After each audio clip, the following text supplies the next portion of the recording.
Hello mga ka-reels! Another day, another easy home cook recipe.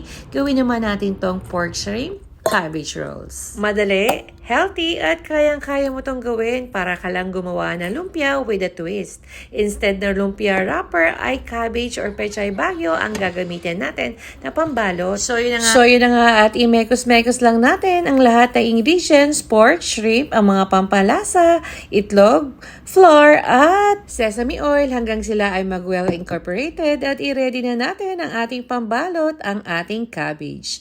At sa pagkakataong ito ay magpakulo na tayo ng tubig at maglagay ng asin at i-blanch natin ng madalian ang ating cabbage. Huwag natin siyang i-overcook para hindi siya maging soggy. So ayan, at magbalot na tayo.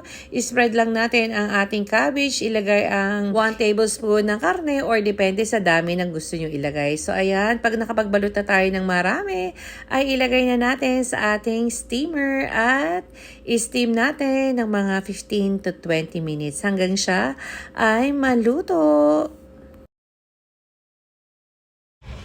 So ayan, at after 10 years, eto, luto na siya. Tingnan na natin. Wow! Libre steam. So, at kung gusto nyo namang i-fried, ay pwede rin naman. So, after nyo i-steam, ay let it cool lang. And then, i-fry nyo na ng madalian. At ayan, luto na. Ready to eat and serve. Huwag kalimutan, ang sausawan, toyo mansi, or chili ay sapat na. Hello mga ka-reels! So, ayan, luto na siya at tikiman time. So, ito yung una nating i-try natin yung prinitos natin yung labas. So, ayan. I-dip natin sa ating chili sauce. Kinakabahan ako. First time ko itong ginawa eh.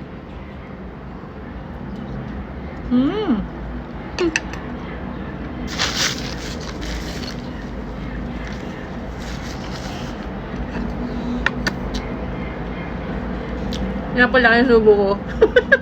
Pero masarap siya in fairness.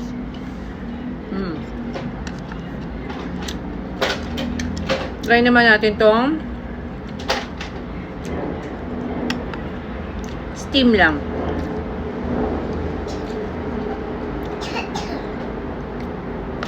Hatiin natin sa dalawa. Ayun, at naputol. So, ayan.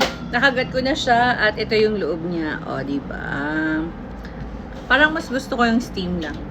So, ayan. Double dip tayo. Akin naman to. So, okay lang yun.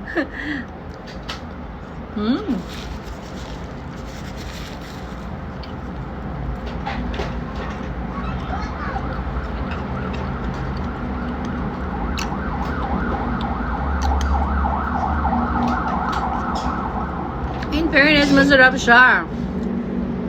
No guilt pa. So, ayun, i-try nyo rin po at baka magustuhan nyo. Kain tayo. So, ayun lang. Hanggang sa muli. Kain tayo. I-try nyo po. Thanks for watching. Please like, follow, and share.